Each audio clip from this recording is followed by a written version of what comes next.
David Lee Roth's departure from Van Halen in 1985 was one of the most defining moments in rock history, signaling the end of an era for the legendary band.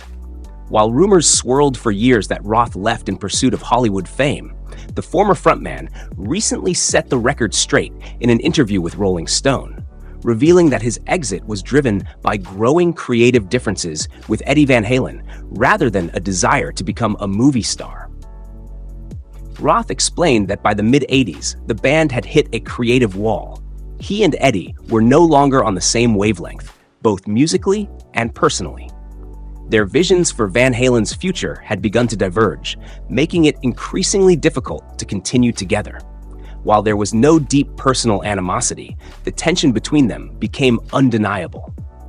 Eddie Van Halen had his own take on the split, famously telling Rolling Stone in August 1985, "The band as you know it is over. Dave went off to be a movie star." However, Roth now looks back at that moment with perspective, clarifying that it was never about chasing Hollywood dreams, but rather about pushing his creative boundaries. By early 1985, he had already started exploring solo projects, releasing the EP Crazy from the Heat, which showcased his interest in different musical styles beyond Van Halen's signature hard rock sound. He had also proposed to the band the idea of scaling back touring so he could balance both his solo work and Van Halen's commitments, but those discussions were unsuccessful. Ultimately, Roth felt that the only way to grow artistically was to step away, stating, "I can't work with you guys anymore. I want to do my movie. Maybe when I'm done, we'll get back together." Despite the difficulties in his final years with Van Halen, Roth has always acknowledged the magic they created together.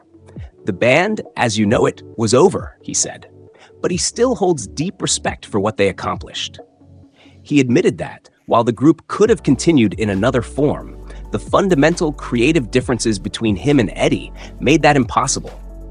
His post-Van Halen career was a roller coaster of experimentation, venturing into acting, exploring new sounds in his solo work, and constantly reinventing himself. But no matter where his journey took him, he made it clear that Van Halen's influence would always be a part of him. When asked about a potential reunion, Roth remained non-committal, but didn't completely rule it out. "People love a good reunion story," he said with a chuckle. "But for now, I'm doing what I do, and I'm happy." He acknowledged that both he and Eddie had forged their own paths, and while a reunion seemed unlikely, he left the door slightly open, suggesting that if the stars ever aligned, anything was possible.